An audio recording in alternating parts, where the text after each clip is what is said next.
Hola, bienvenidos nuevamente a Charlas en el Provincial. Estamos desde, ustedes saben bien, desde el Juan Carlos Saravia, llevándoles esta entrega de estas entrevistas que hemos preparado para ustedes especialmente. En esta oportunidad dialogamos con Quimón de Mitrópulos. Él es periodista radial y empresario de medios. Quimón de Mitrópulos, periodista radial.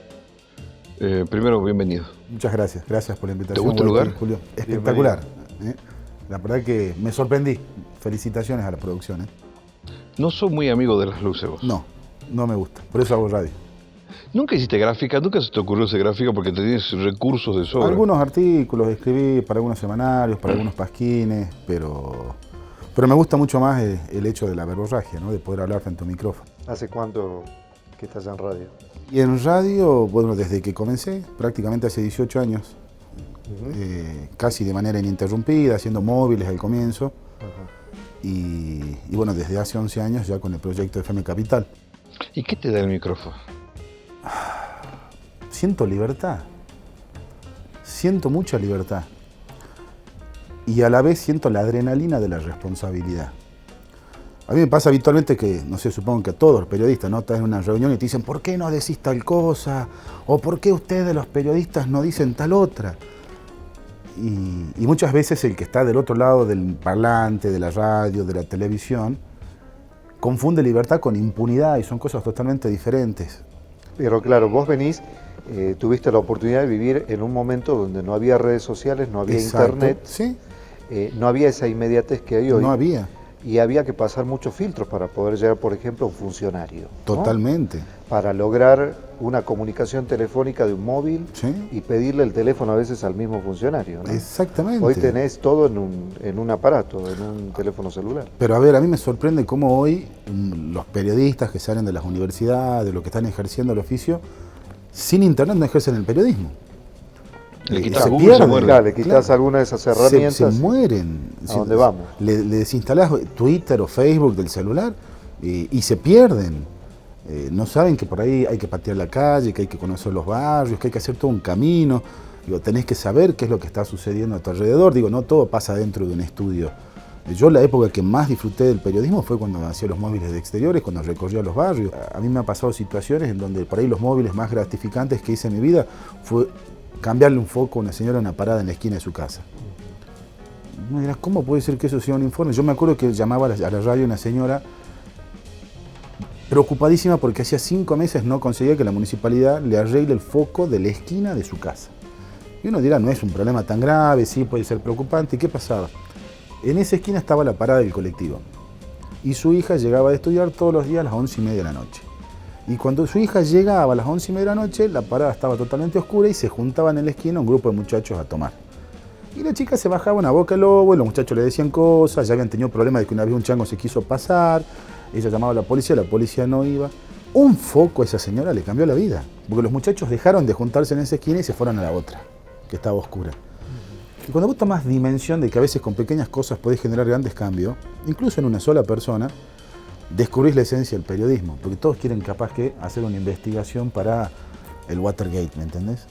Y en realidad el periodismo se construye desde las pequeñas cosas, y yo lo aprendí eso desde hace 20 años, y es lo que a mí me quita la vida, ¿no? Poder caminar en la calle y conversar con todos los barrios. Pero vos aprendiste proximidad porque viviste y ejerciste en una época completamente distinta. ¿Hoy la proximidad se perdió? Totalmente.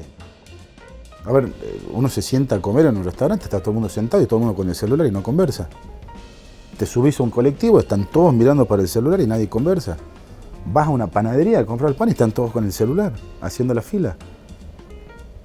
Digo, estamos juntos, pero al mismo tiempo estamos más separados que nunca. Y el hecho de no sociabilizar, el hecho de no conversar, el hecho de no interactuar, genera de que cada uno viva en su propia burbuja.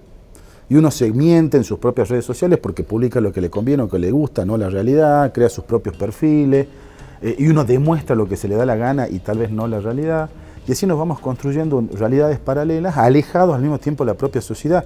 Y esto, sobre todo, se acentúa en las familias, ¿no? ¿Cuántas veces se prende la televisión a la hora de la cena, por ejemplo, del almuerzo, y nadie habla? Y están todos pendientes de lo que pasa en la tele.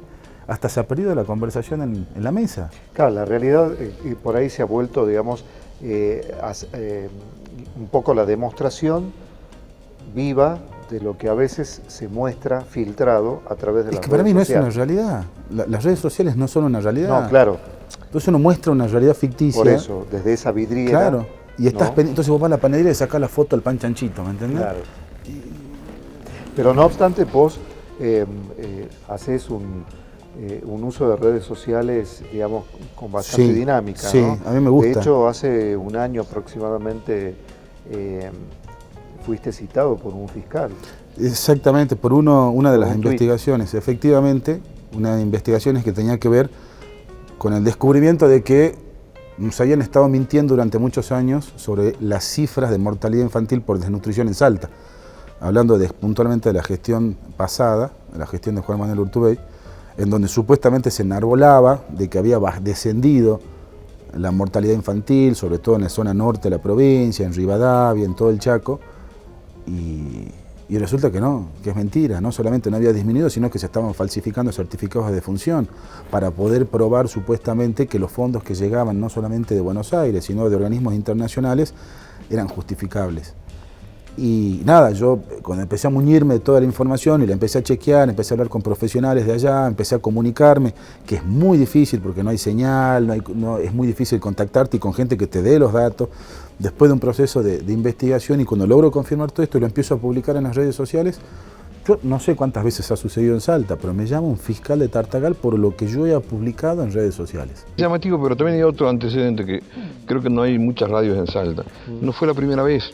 Anteriormente hiciste la denuncia y ustedes en la radio investigaron todo lo que fue Loma de Medeiros, que causó un problema político gigantesco en Salta. Sí, uno dice con orgullo, ¿no? Tenemos varias investigaciones que a nosotros nos llenaron de orgullo. Tenemos la investigación de Lomas de Medeiros, tenemos investigaciones sobre los piletones de zona norte, tenemos investigaciones sobre lo que sucedió con la planta depuradora de zona norte, los fondos de reparación histórica, lo que pasó con el crédito del Bicentenario. O sea, llevamos adelante distintos procesos de investigación, pero nunca nos había citado un fiscal. Es la primera vez que a mí me citan, pero además ni siquiera por lo que dije al aire o por la documentación, sino por un tuit. ¿Te produjo un shock conocer Santa Victoria verdad? Sí. Fue una experiencia muy dura y llamativa. Sí, porque descubrí que parte Salta es África. Y a muchos no les gusta, pero yo soy convencido y lo digo cada vez que puedo. El argentino cree que vivimos en Europa y esperamos estándares europeos y no somos conscientes de que somos un país tercermundista y que encima Salta es una de las provincias más pobres de un país tercermundista y tenemos índices que son comparables con África. Hace algunos años iniciamos distintas campañas de donaciones y llevábamos varios camiones de donaciones a una escuelita en Alto la Sierra. Y para hacerla breve a la historia, después de llegar, de dormir en vialidad, porque estaba mal el clima, no estaba la ruta, la estaban construyendo, fue toda una travesía. Llegamos a la escuela finalmente, obviamente no tenían agua potable, muchísimos chicos, creo que en la escuela iban 300, 500 chicos, una cosa por el estilo, y llegamos justo a la hora del almuerzo. Y nosotros llevábamos, además de ropa, juguetes, llevábamos comida, ya habíamos logrado juntar un montón de cosas, dos camiones enteros de vialidad. Y recuerdo que llegamos justo a la hora de comida, y nos bajamos todo y nos dice la maestra, por favor no bajen las cosas todavía porque se van a acercar toda la gente de la población, después la vamos a guardar nosotros, dice en el cuarto, la vamos a ir distribuyendo. Y en eso es que bajamos, estábamos charlando con la maestra, estaban con las ollas militares, está haciendo el almuerzo para los chicos y había varios perros, ¿no?, dando vuelta. Y no me lo voy a olvidar nunca, entonces veo que una maestra le da a una chiquitita que debe haber tenido 3 años, 4 años, le da un platito así, tipo con sopa, que ahorita se da vuelta descalza, estamos hablando de Santa Victoria, hace así, y se le tropieza y se le cae el plato. Y automáticamente uno de los perros que estaba ahí, se le viene al humo el plato, ¿no?, el que se había tirado al piso. Por un acto reflejo, con el pie, trato de sacarlo al perro para que no se coma la comida. Inmediatamente fuimos mirados de manera inquisidora por todos los presentes de que casi maltratamos al perro. Entonces se me acerca la maestra y dice, no, acá los animales. Le digo, no, yo no le hice nada, digo, simplemente querían comer la comida. Y me dice, mirá. Y en la galería de la escuela, todos los chicos descalzos, ¿no?, estaban con su platito, sentados en el piso. En el piso, todos en la galería, así, uno al lado del otro, lado al lado, y cada uno tenía al frente un perro. Y comía el chico y el perro. Alternadamente. Sí, ¿por qué? Porque para la cultura, supuestamente, después te dicen que para la cultura, es muy importante el animal y come el mismo plato que el chico. Entonces, para aquel que me está viendo en este momento, digo, nosotros tenemos escuelas en Salta en donde es tan importante que coma el chico como que coma el perro. Y comen primero Y los padres, a veces, sí, bueno, eso después nos aclararon. Primero come el padre, después come la madre. después el chico. Y... Como un cierto orden jerárquico. Exactamente. Pero a mí me sorprendió verlos a todos en filita india, cada uno con su platito, y comía un pan y el perro. ¿Y por qué? Y porque el perro era importante. Y yo digo, esto no te lo muestran acá en el Colegio San Pablo, no te lo muestran en Santa María, no te lo muestran en la Plaza 9 de Julio. Digo, para mí son cosas que para mí fueron choqueantes. Estar en un lugar en donde no tienen nunca agua potable, jamás tienen agua potable, no tienen señal de teléfono. Y vos decías, bueno, ¿qué pasa si un chico se te cae y se te quiebra? Y tenés que limpiarle la herida o tenés que llevarlo a un hospital. Dice, no, bueno, la ambulancia te demora 4 horas en llegar. Ahora, trasladado eso a la realidad que vive cotidianamente un educador, ¿Qué te parece? un maestro. Decime si no es un héroe. Decime si no es un héroe. Decime un maestro que va a una zona rural o a Santa Victoria a hacerse cargo, que muchas veces se tiene que quedar a dormir en la escuela, y no hacen de docentes. Hacen de padres, de psicólogos, psicopedagogos, de cocineros, de enfermeros. Hacen de todo, son polirrubros. Y con los mal pagos que están, la falta de capacitación que tienen, obviamente no tienen los insumos. Vos vas a una escuela del interior.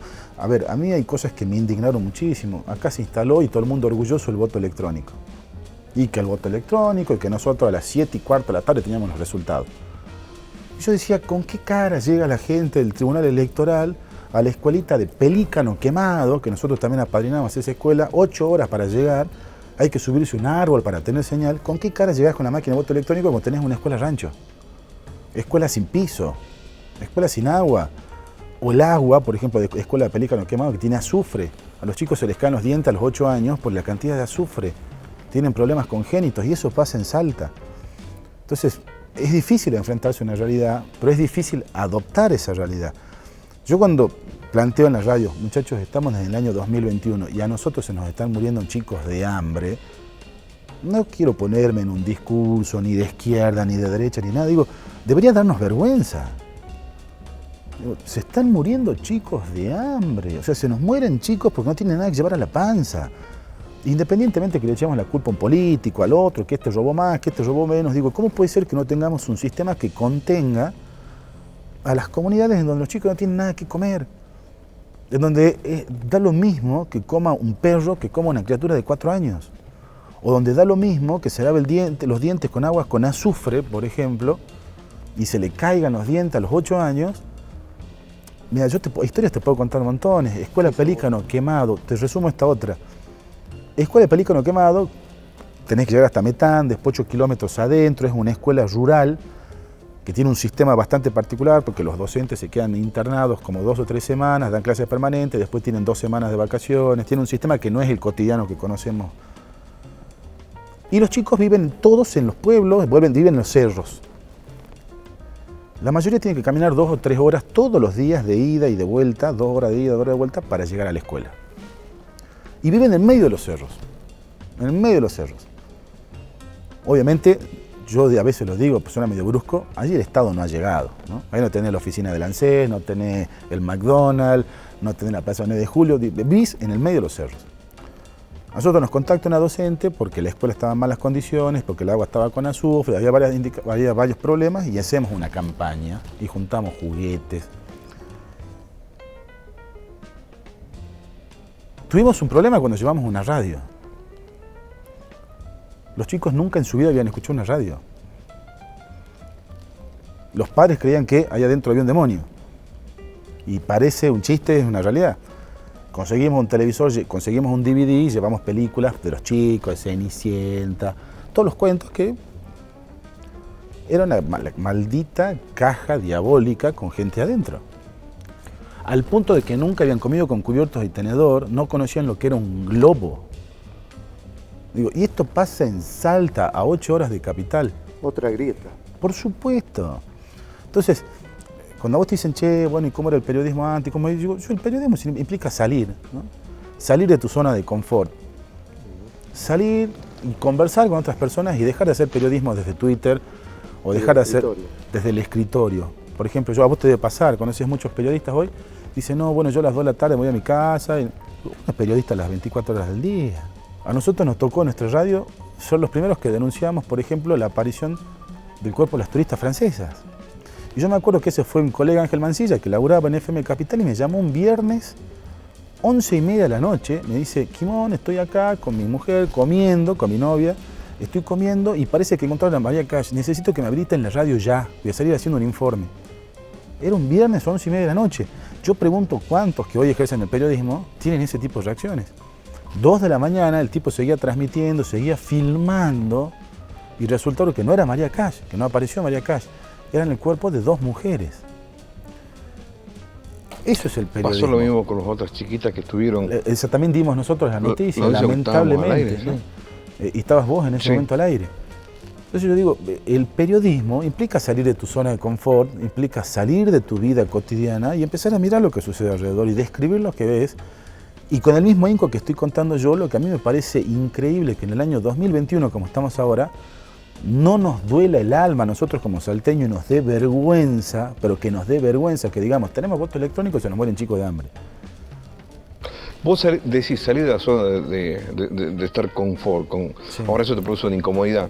El problema es que muchas veces te llevas la incomodidad a tu casa, te llevas la incomodidad a tu pareja, la llevas tu incomodidad a todos lados. Pero le pasa a todos. Imagínate lo que es la cabeza de un psicólogo. A ver, la persona que está en atención al cliente, la persona que trabaja en un chofer, un colectivo, imagínate lo que debe significar la cabeza de ese tipo. A todos nos pasa lo mismo, todos tenemos nuestros problemas, ¿no? El tema de llevarse el trabajo a casa, vos sí es cierto, es de todos. Sí. Pero no es lo mismo cuando vos tenés que lidiar con una realidad, a ver, es muy básico, vos sos papá, fuiste a Santa Victoria, sí. Y viste chiquito muerto de hambre, y cuando venís, te guste, ¿no? Estás pensando en tu hija. Sí, pero a ver... Y la agarrás y decís... Yo no creo que el periodista... A ver, tengo una condición especial, el tema de llevar las cosas al trabajo. Yo me imagino lo que debe ser un taxista que está laburando 14 horas por día y que tiene que subir al loco, al cuerdo, al pesado, al ladrón, preocupado porque le roben, que su mujer si le engaña o no. Digo, todos tenemos nuestros problemas y todos los afrontamos de la manera que podemos, ¿no? Ahora, también es cierto algo, ¿no? Y creo que te pasó 1.000.000 de veces. Vos que sos periodista, ¿por qué no lo denunciás? Y vos decís, che, hermano, yo tengo que informar, no tengo que denunciar. Todo el mundo te pide que estés ahora denunciando. Es lo que te decía, ¿no? Uno está en una reunión y te dicen, vos que estás ahí todos los días, ¿por qué no decís que el gobernador tal cosa? ¿Por qué no decís que el intendente tal otro? ¿Por qué no decís que tal empresario? Es lo que yo te decía. Decirlo vos. Ahí existe la libertad y existe la adrenalina de la responsabilidad de la verdad. Digo, porque vos estás frente a un micrófono y vos sabés que tenés libertad de prensa, libertad de expresión, pero esa libertad termina cuando empieza la libertad de otro y sobre todo cuando no decís la verdad. No decís la verdad. O cuando la decís sin ningún tipo de fundamento, o sin ningún tipo de pruebas. Pero lo que pasa es que esa responsabilidad, claro, adrenalina, pero te están pidiendo a vos como periodista soluciones que son o desde el punto de vista judicial, son desde el punto de vista de un consejo deliberante o de la policía. Bueno, estás hablando de instituciones que para mí no existen. Yo soy sumamente crítico, para mí el Poder Judicial, para mí es lastimoso. No solamente el salteño, el sistema judicial argentino en general, es un apéndice del poder de turno. No creo que haya jueces ni fiscales que estén hoy preparados, independientemente, digo, en los últimos 30 años, ¿cuántos políticos presos por corrupción hay? ¿Y qué pensás del manejo institucional? ¿De qué? Provincial. ¿En general? En general. Y que esté institucionalizada la corrupción. No importa si mañana asumís vos, asumo yo, asume Guaiti o asume Alfredo Olmedo. Hay un sistema que está hecho para la corrupción, lamentablemente, desde la obra pública, desde el empleado, la cantidad de ñoquis, desde las contrataciones. En la Argentina es así, hoy tenemos un sistema que se ha institucionalizado lo ilegal. Mucho se habla de las distintas soluciones, ¿no? Sí. O de encontrar soluciones, pero nadie dice cuál. Bueno, vos habrás leído al igual que yo que dicen que la democracia no funciona, pero es el mejor sistema que tenemos comprobado hasta el momento, ¿no? Yo soy muy crítico de todo. Con el paso de los años, si bien respeto a las instituciones, para mí el consejo deliberante no sirve. Si yo te pregunto, vos tenés un problema en tu barrio, tenés que arreglar un bache, ¿vos lo vas a ver a tu concejal? ¿La verdad? No. No. ¿Vos? No. Yo tampoco. ¿Alguien sabe que hay 21 concejales y que vos tenés uno que te representa? No, cuando hay crisis de representatividad ya estamos hablando de que hay una crisis institucional. Te puedo hacer la misma pregunta con los diputados. ¿Quién es tu diputado? O sea, vos decís, no, este es mi diputado en la legislatura. No tenés. Hay una crisis de representatividad que es espantosa. Y cuando vos tenés esa crisis en donde nadie te representa, para mí hay una falla institucional espantosa, estás manteniendo un montón de vagos de la política. Yo no digo que haya que sacar el Consejo Deliberante, creo que habría que modificarlo, que se debe elegir los concejales por zona, norte, sur, este, oeste, vos sabés dónde vive. Entonces, vos sos zona norte, vos sabés que Guaiti es concejal de la zona norte. Y lo va y le toca el timbre. Hoy hay 21 concejales y hay algunos que viven en San Lorenzo. Sí. Y ya ha pasado un montón de veces. Pasa lo mismo con los diputados. Hay diputados que son usurpadores de tierra. Hay un caso. Del Poder Judicial pasa, a mí me pasa persona que fracasa en el Poder Ejecutivo es premiado como juego fiscal. Y vos decís, flaco, acaba de fracasar y es premiado como juego fiscal. Sí, eso se abre y a nivel nacional también. Por supuesto, por eso te decía. Y vos decís, hay jueces que hoy archivan la causa, cambia el poder, la activan en época de campaña, después la vuelven a pagar y vos decís, no existe, porque esa es la realidad, no existe la independencia de poderes.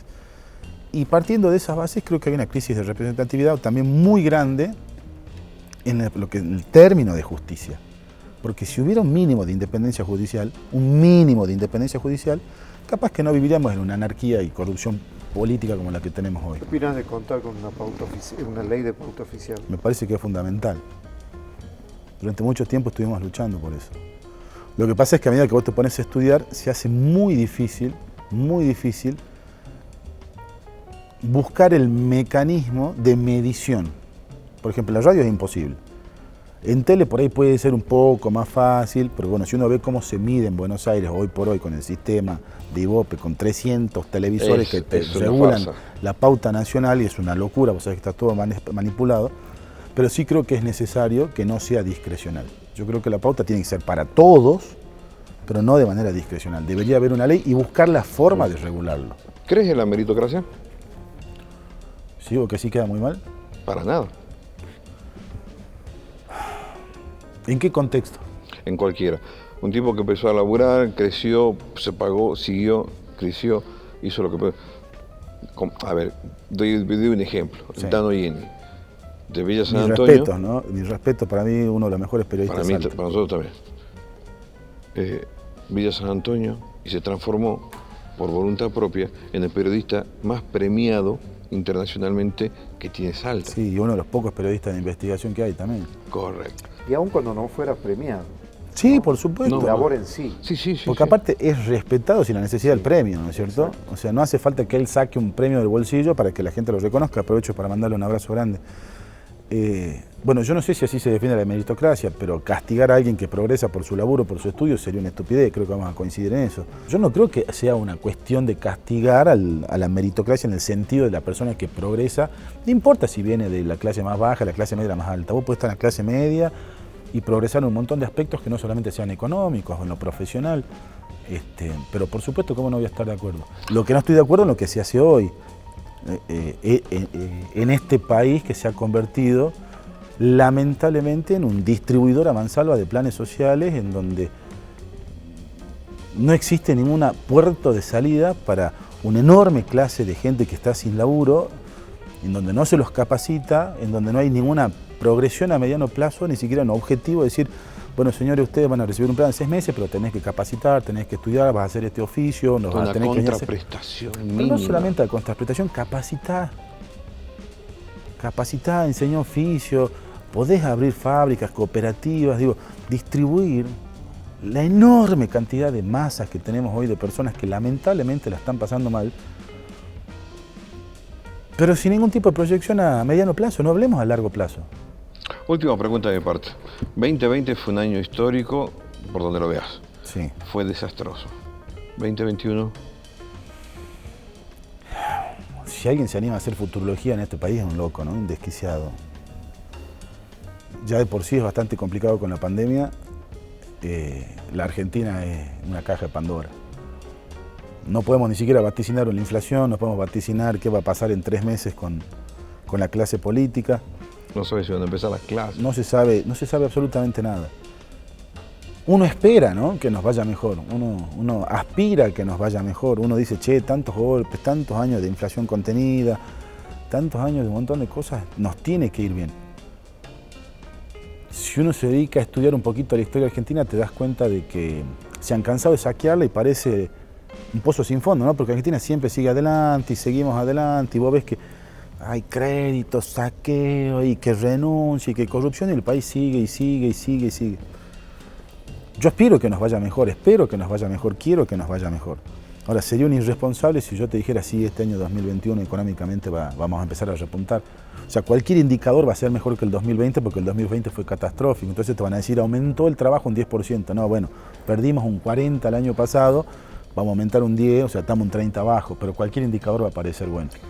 Por último, de mi parte, como propietario de una radio, por sobre todas las cosas, ¿cuál crees que va a ser el futuro de los medios tradicionales, siendo que ya estamos conviviendo con nuevos formatos y con la hipertelevisión, con la radio de internet?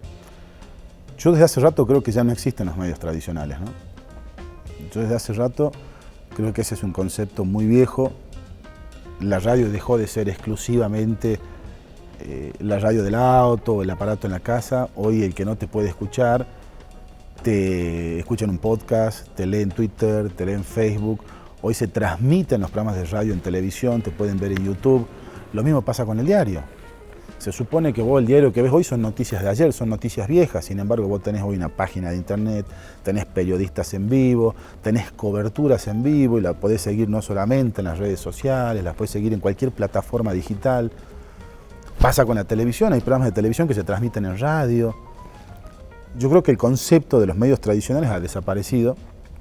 A nosotros, particularmente este 2020, nos pasó algo formidable, que tuvimos que aprender a trabajar desde casa. Si bien somos esenciales, nosotros dentro de todo el equipo de FM Capital teníamos personas de riesgo por algunos problemas, operaciones.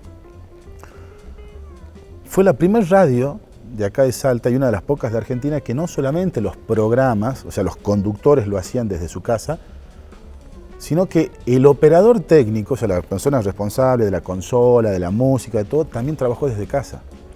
Tuvimos que triangular que el operador estaba en su casa, con el estudio central de la radio, en donde no había nadie, pero teníamos todo automatizado, y los periodistas también, vos de tu casa, vos de tu casa, y el mobilero desde la calle.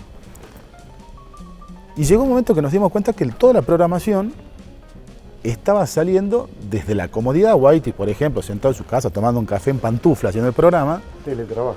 Exactamente, el operador laburando desde su casa.